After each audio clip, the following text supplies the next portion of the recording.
How's it going, folks? Nick here with the Untitled Permaculture vlog. I'm actually in Washington State right now visiting with my friend Andrew, who has a farm called Eunomia. And this is Andrew right here. Yeah, just show us around. I worked with Andrew for 2 or 3 years when I lived in Washington State. He works at Viva Farms here. He teaches people basically how to farm, or help teach people how to farm. And he actually has his own farm right here, which we're gonna go and tour through. What kind of got you into farming? Why are you doing this here? Give me like a 30-second spiel. background. So the 30-second spiel is I was pursuing a master's degree in Italy doing biotechnology, genetic modification, and artificial insemination. Found myself shoulder deep inside of the rear hand of a cow and was like, this is not right. Didn't drop out of school, but stopped going to school, kept my visa, traveled around, drank a bunch of wine, ate a lot of good food, and was just like, okay, food's good. Came back to Seattle and was just, excited to jump in, and Tillage Alliance was right there to support me as a volunteer, so, yeah. And now, how long have you been at this farm here? I've been farming here for 3 years. This is my 3rd season here. I've been in the valley, working in the valley and farming large-scale gardening for 7 years now. So this is an exciting development for myself to be running my own business and feeding my community. Yeah, it's been a lot of fun. Awesome. Let's get started. Show us what you got growing and some cool stuff you got. Yeah. So, this is my side hustle. Like Nick kind of introduced, I work full-time across the street too, but this is the front, about 1/4 acre I use for high intensity farming. This is the first year I'm actually putting in a bunch of perennials, which is exciting. So I have 3 rows of asparagus that I just planted this spring. They definitely need some weed help. They're looking pretty sad and scraggly, but they're establishing, so I'm not too concerned about it. How long do they take to produce? They said that you can harvest a small amount in the 2nd year, but I think I'm going to wait till year 3 or 4 to really make sure they're established. They're built on raised beds. It doesn't look like it now, but they're raised beds and then mulch underneath in the walkways. And all the mulch is softwood, alder, maple, cottonwood, birch, because I have mushrooms that'll grow into there and produce fruit that we can eat as well. Awesome. So, yeah, this little front section is mostly annuals. We'll take a quick walk through it. So I use some tunnels for tomatoes. These are just heirloom tomatoes from the small CSA that I operate out of.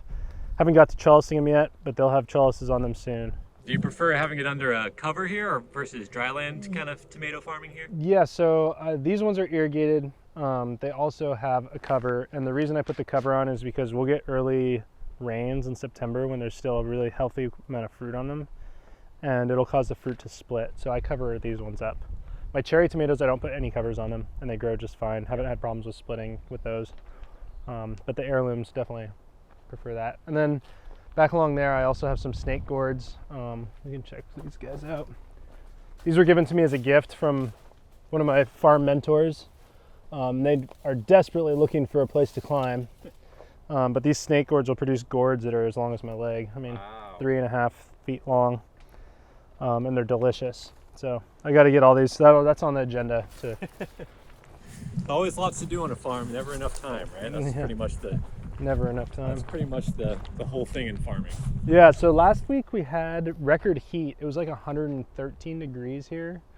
And I don't know why, but my peas survived through that and are now flowering. So that's pretty remarkable, actually. Yeah. Some of them had burnt tips, and you'll see little burnt singe marks where they got burnt, but they've grown this whole 2 feet since then. You can see the singe marks down there. Wow. So yeah, I'm happy and pleased with that. It's a very simple trellis. You're just using stakes and some baler's twine. Baler twine. Yeah, it works well. I'm transitioning actually everything to recycled fish nets. Cool. So that'll be the last that you see, orange twine. Well, this is where the peas were before. Had to tear them out. And I underplanted with broccoli. This is the Bell Star variety, and I already cut the heads off so you don't see the heads, but I'll get 4-inch heads later in the season once things cool off a little bit more. You get another round of broccoli. So kind of a dual purpose. Peas into broccoli, basically? Yeah, nice stand of peas. We were eating a really good healthy quantity of peas. All my CSA members got decent, pounds of peas. Cool. It was good fun. How many CSA members do you have? I support about 20 CSA members, and then I also distribute to a local like grocery distributor that packages food into boxes for their customers. Cool. And also distribute to a purveyor that sources for some of the restaurants in Seattle. And I provide food for a couple of small restaurants, but nothing to write home about. Awesome. I mentioned perennials. I do want to transition more to perennials, and we can ignore that section over there. But the strawberries are one that I've invested some time and energy into, and thanks to some of my friends, family, and loved ones for helping keep them clean. But these produce some delicious strawberries. I have ever-bearing strawberries, and so they'll produce fruit all season, provided I take care of them well. I've never grown strawberries before, so it's been a learning experience, but they look pretty healthy. The deer come in and chomp the leaves off, unfortunately.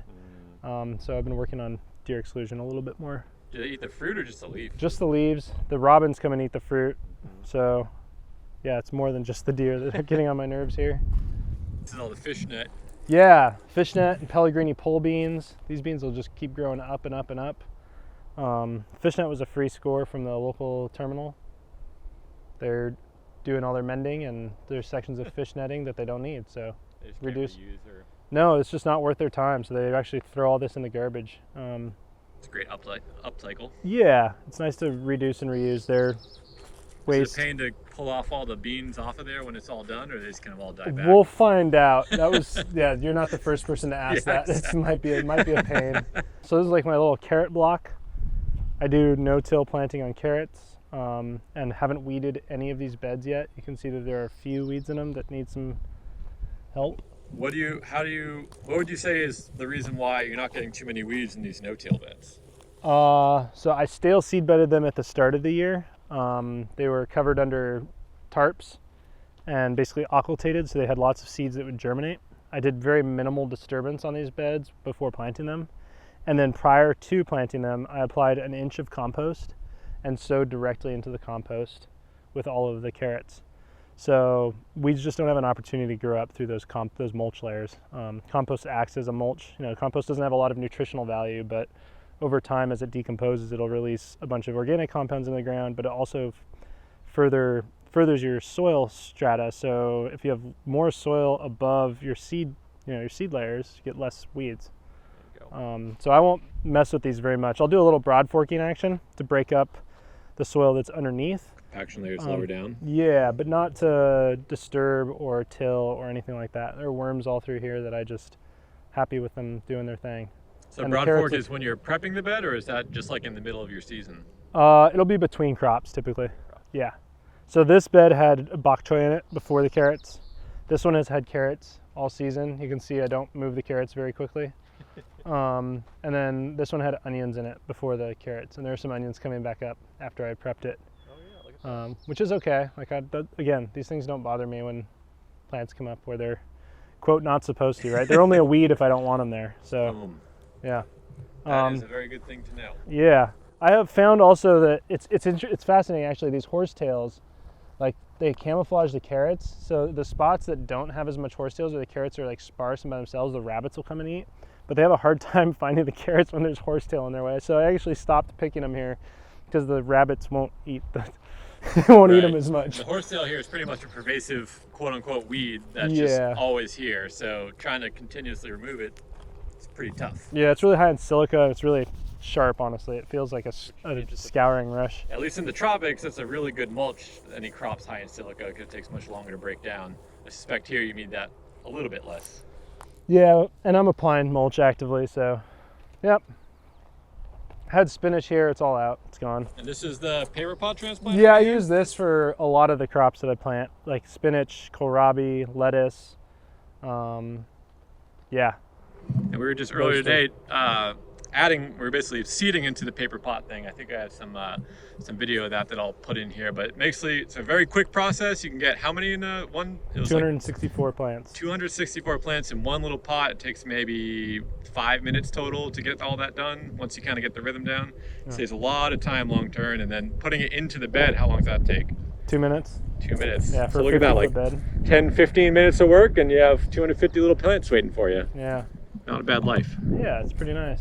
I had a friend who wanted to plant a pollinator hedgerow. So they came out and actually planted all of these wonderful flowers to attract pollinators. Had my poppies and borage, which are kind of cycling through and dying off. The calendula will keep going all year. The phacelia is almost done. and the sunflowers are just now like starting to explode. Nice. It's a good variety then, so you get flowers all through the season. Yeah, and I imagine there will be more. The sunflowers that are outside of that area are self-sown. They're just leftover seeds from last year's crop of sunflowers. So yeah, it's a pretty fun little project. Explain what you guys probably can't see it super well in the video here, but there's a small, what is it, monofilm or? Yeah, it's a monofilament fish 30-pound test line. Just fishing. Little fishing line attached to a little T-post here, and what's that for? The deer can't see it; they run into it, and then they turn around. But as I said, I haven't like fixed my deer fence, so they're coming in and eating my strawberries. But it helps keep them out, and it's something that's you barely see at all. I mean, unless you knew it was there, you're not going to look at that. Yeah, it works pretty well. It catches me every once in a while too. Playing. Oh, see, you got one. Whoa, look at that! See that? Look at that, folks. I'm stuck in this fence right here. Now I'm over. All right. So then I use tunnels for season extension and changing my zone. So we're in zone 8A, maybe. We're in zone 8 here. And USDA zone 8. Yeah, and I like to farm in a zone that is, more warm than that. So I have these eggplants in here that are they're putting out their little fruit. This is the Hansel and Gretel variety. They need more water, but they're looking pretty happy. Got bees all over the place in here. Yeah, there should be bumbles everywhere. They're doing all the pollination. And then peppers on the opposing side.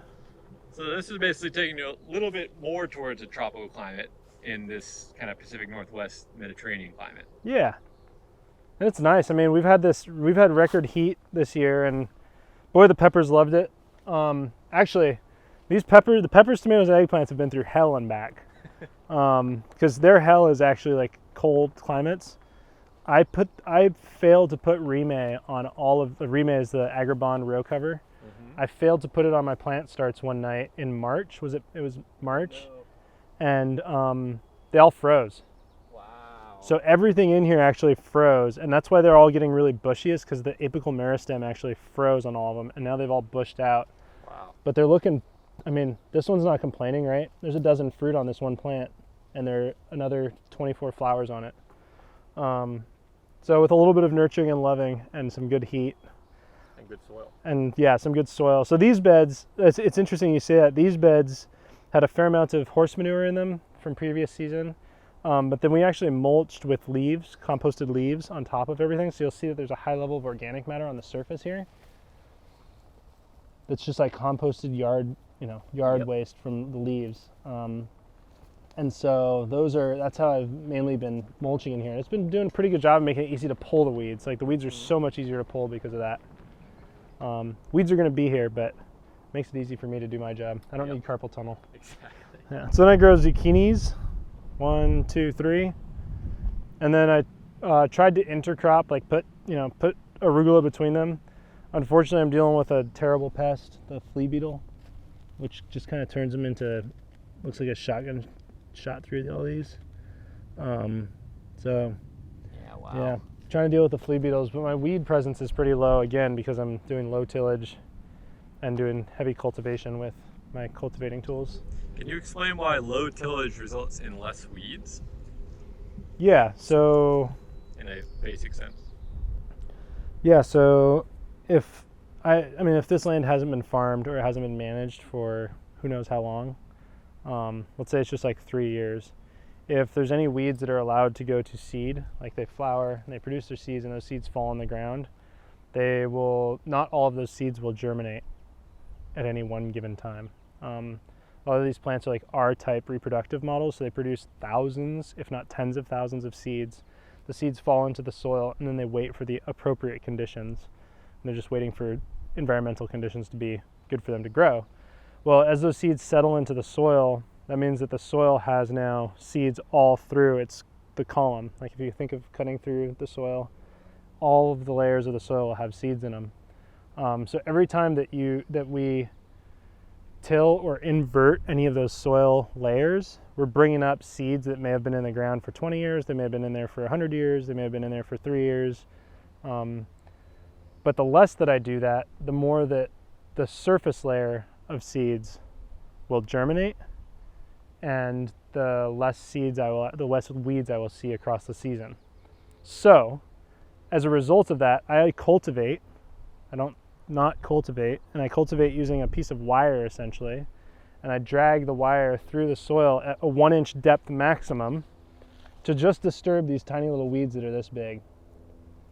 And so there's no seeds, there are no germinating seeds in this top layer because I've disturbed it so many times that those seeds have all already germinated and there are no seeds to germinate. There you go. And it's excellent. So now everything below that has seeds in it. Now I don't want to mix my top layer of seedless soil with the bottom layers of soil that has seeds. And to further that, I can like apply a layer of compost, right? And further build up, because I know the compost doesn't have weed seeds in it, further build up my layers of soil so that there's no seeds. They're only at a certain depth. It's great. Yeah, it's pretty awesome. Smart. Works well. Works really well. It's like you farmers know what you're doing here. Sometimes. Other times we try to just do too much. And, Yeah. Common. Yeah. For most people trying to grow. Yeah.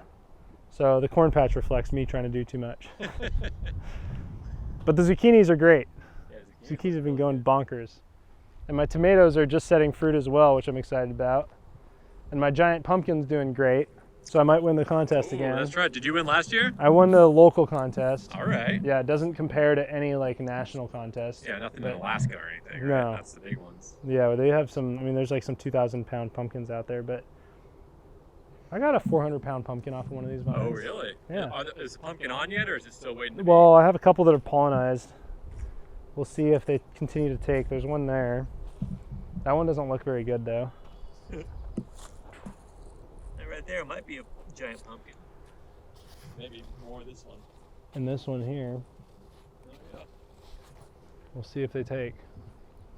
Yep. It's growing right up my compost pile there. And these actually put out, you know, advantageous roots, similar to corn. So as I bury them along, you'll see there's a root. See that root right there?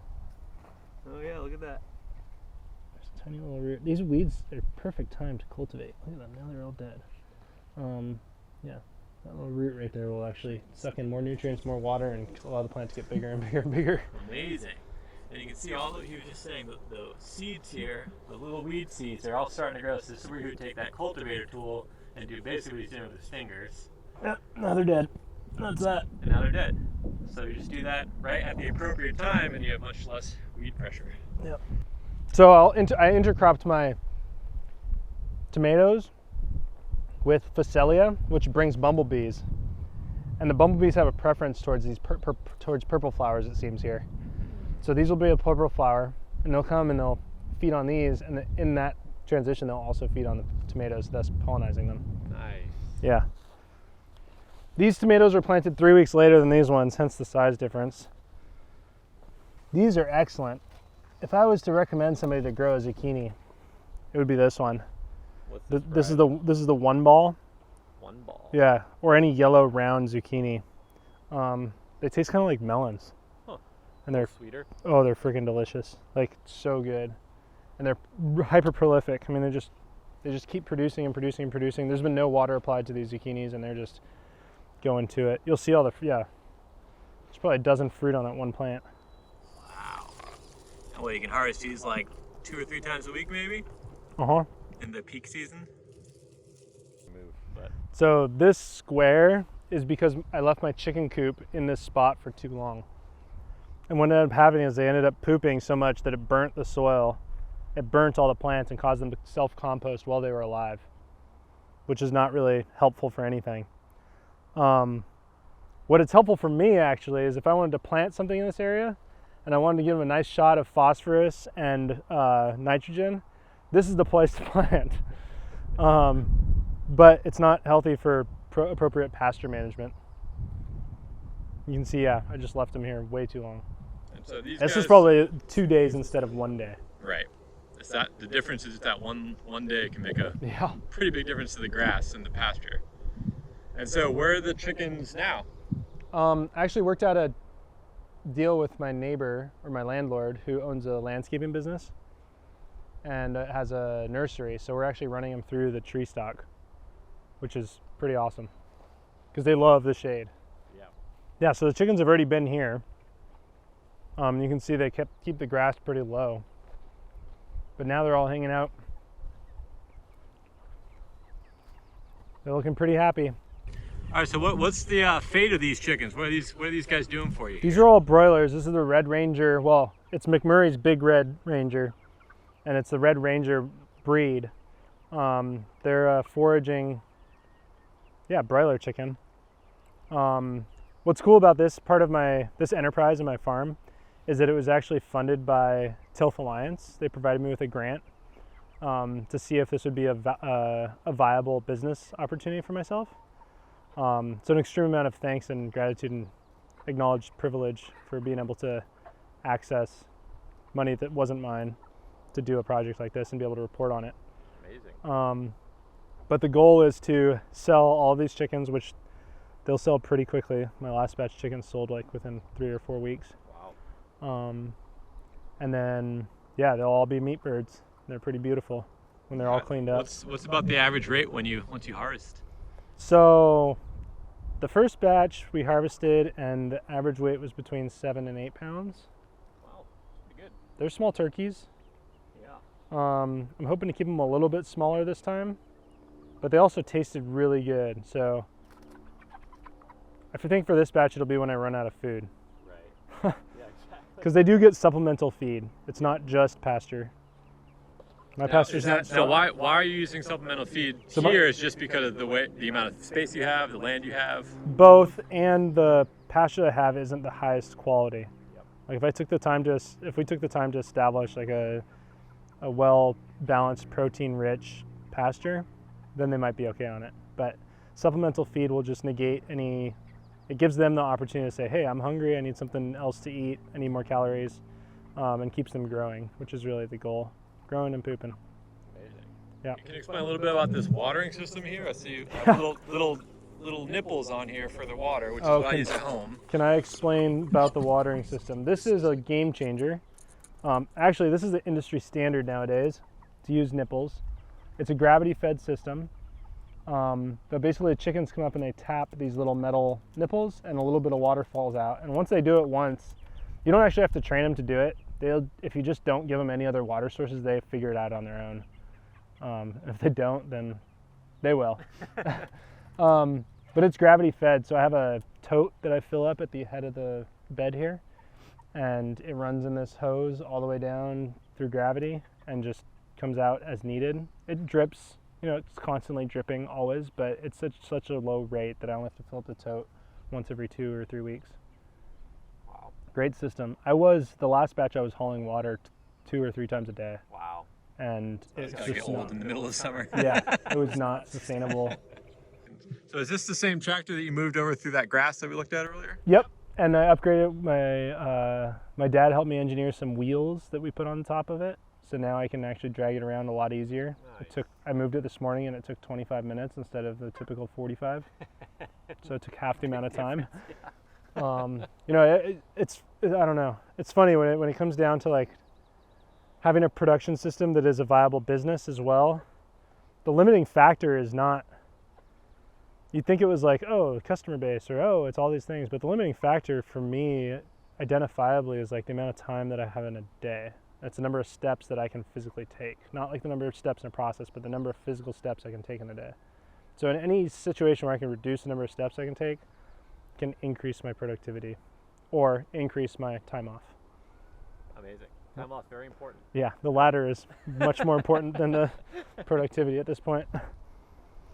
So yeah, this is kind of it's a fun dual purpose, right? Like the landscape and arbor, the arborist nursery gets the advantage of like not having to weed whack this area, which takes 2 hours for them to weed whack this huge area.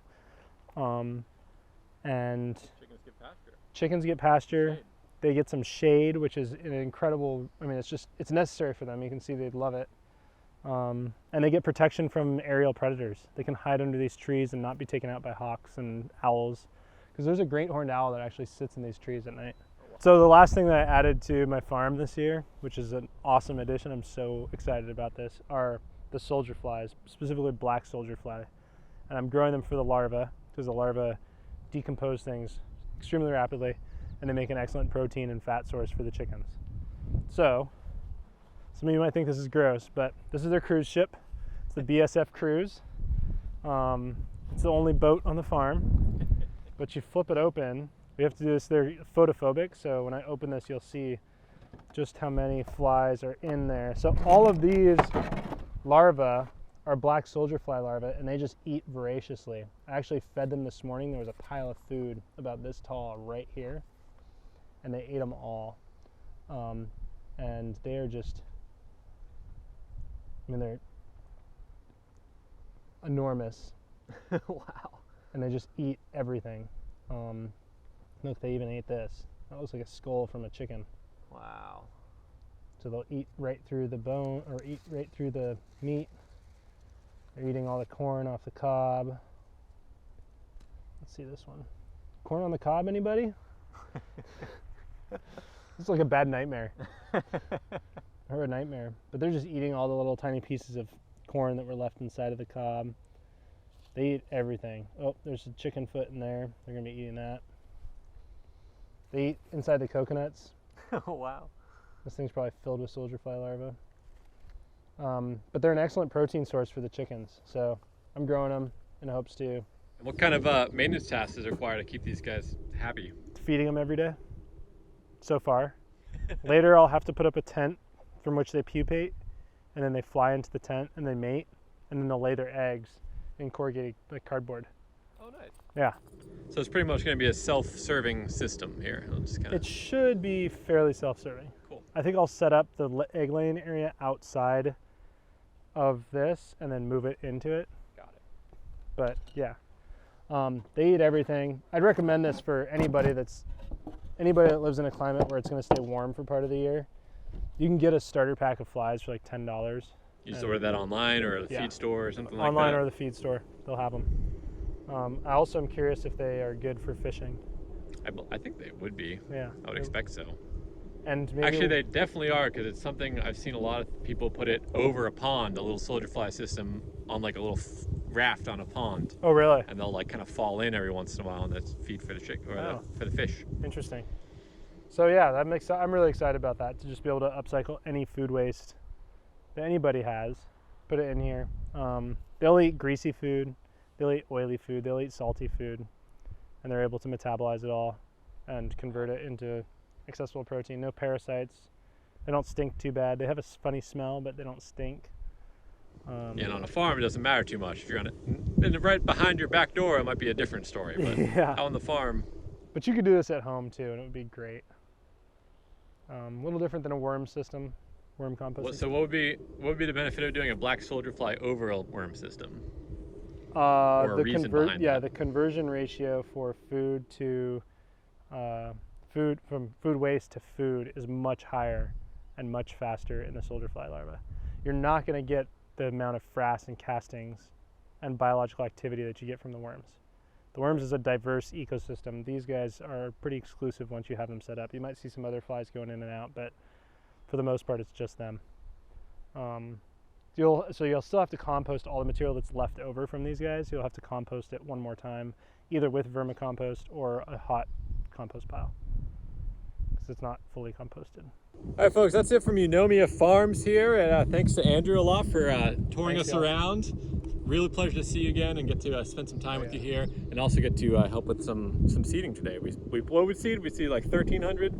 Yeah, little 1,300 little plants. So about 1,300 little plants. Took us half hour maybe with 3 people, so super quick and easy. Really great to see a farm in action, especially with one of my buddies who, at least when I was starting, was just kind of getting started in the farming world. Now he has a whole farm of his own, producing fruits, veggies, chickens, black soldier flies, gravity-fed water, anything else you can think of here.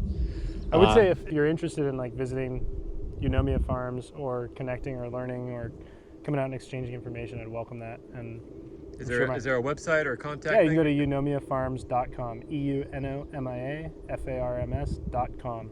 And I'm sure you'll put a link in the description. I sure will. Below. Definitely will have that link in the description. If I can find any videos or anything like that on YouTube of him or anything like that, I'll link that into the video and the show notes and all that above. So hope you guys enjoyed that. It's a little bit different than my tropical climate that you usually see me in, and really nice to see. So really nice to see and check out a different climate and see what people are growing here. So hope you all enjoyed that. Until next time, have a good one.